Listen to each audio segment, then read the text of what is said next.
Sleep. It's a basic need, yet many teens don't get the proper hours they need to recharge. I propose that high schools offer nap times. According to sleepfoundation.org, sleep directly impacts a student's academic performance, and since school's main goal is to enhance our academic performance, it only makes sense that they would take this step to improve it. In this speech, I am going to cover why naps would benefit us in school, the psychological effects of sleep deprivation, and how the school causes it. Did you know only 15% of students claim to get 8.5 hours of sleep on school nights? You may be asking, what are the other 85% doing? Getting to bed late? Being irresponsible? Most adults would say it's technology keeping our nation's teens wide-eyed until 12 a.m., but that's not the case at all. After puberty, the teens' biological alarm clock shift. This means teens not getting tired till 11 p.m. or later is normal. But because school starts so early and lots of nap time, this can devastate their academic ability. According to sleepfoundation.org, lack of sleep limits students' learning ability, their concentration, and ability to solve problems, which is basically all of school. But you may be thinking, they could still do extracurricular activities, right? But they can't when they're angry, eating unhealthy foods, abusing substances, and crashing vehicles. Yes, all of these become more likely when teens don't get enough sleep, and could all be prevented with a school nap time.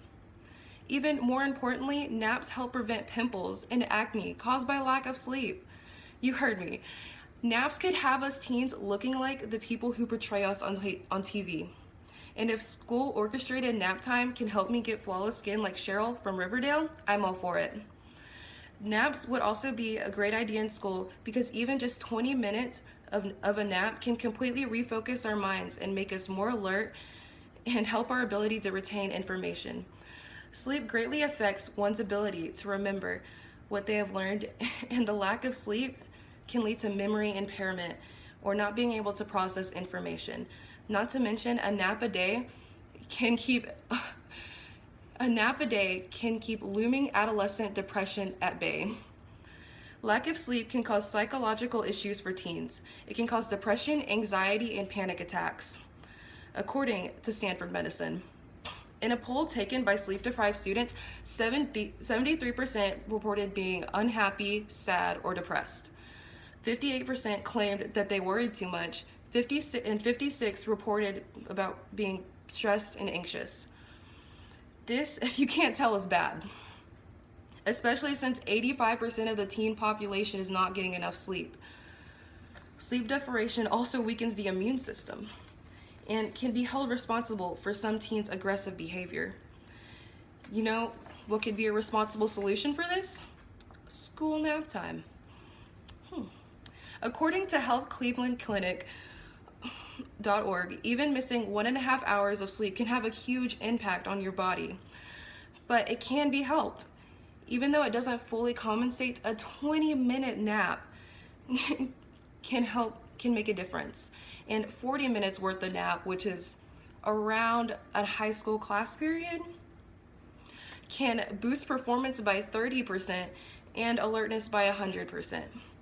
And I feel like schools owe it to us because they're kind of the main reason that teens are sleep deprived. The founder of Standard Sleep Disorders Clinic states that high school is the real danger spot in terms of sleep deprivation. The Stanford Medicine article in which this is stated blames high school for the vicious sleep cycle that causes sleep deprivation. And when you think about it, it makes sense. Most of what we are graded on is on out-of-class work. Keep in mind, teens want to get a recommended 9 hours of sleep, and school starts at 7, needing them to wake up at 6. This means they need to be in bed by 9. But how is this possible when school is 8 hours and let's say it ends at 3? 60% of students are in extracurricular activities. So those go about 3.5 hours, leaving you at 6:30.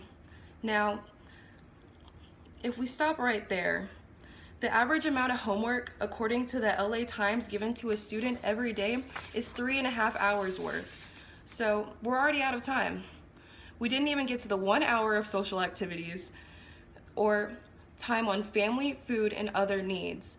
And for the purpose of this point, let's just say all of that takes 1 hour as well. We're already at 11.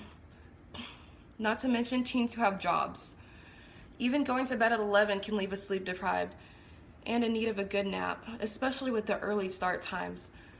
But let's say a teen did get the recommended 10 hours of sleep, but to do this, they didn't do their homework. Now, they are mentally ready for the next day, but their grades will suffer due to their unfinished homework. A 2008 Faculty Focus article made me wonder, because it irked the question that maybe the line between A and C students is not solely based upon academic ability. Maybe it's also the student's willingness to ignore their body's basic needs. This article stated that after 2 years, C students retained more information than A students. And as I stated in the beginning, the ability to retain and process information is highly dependent on the amount of sleep one gets. I feel that since school is causing much of our sleeplessness, unhindered aggression, and depression, they should be the ones to help us with the solution of naps. It is currently clear that there is no time for this necessity, and it shows hindering our students, our workers, our athletes. It hinders our health and our ability to process and retain information. Even teachers know this. Teachers try to compensate. They try to help us focus. They try to help us retain with visuals, listening activities, kinetic activities, because they know that we retain and process 10% of what we see, 35% of what we see and hear, 90% of what we see, hear, and do, and 0% of what we sleep through. If schools care about its students' health and academics, they will give us naps, preferably after lunch.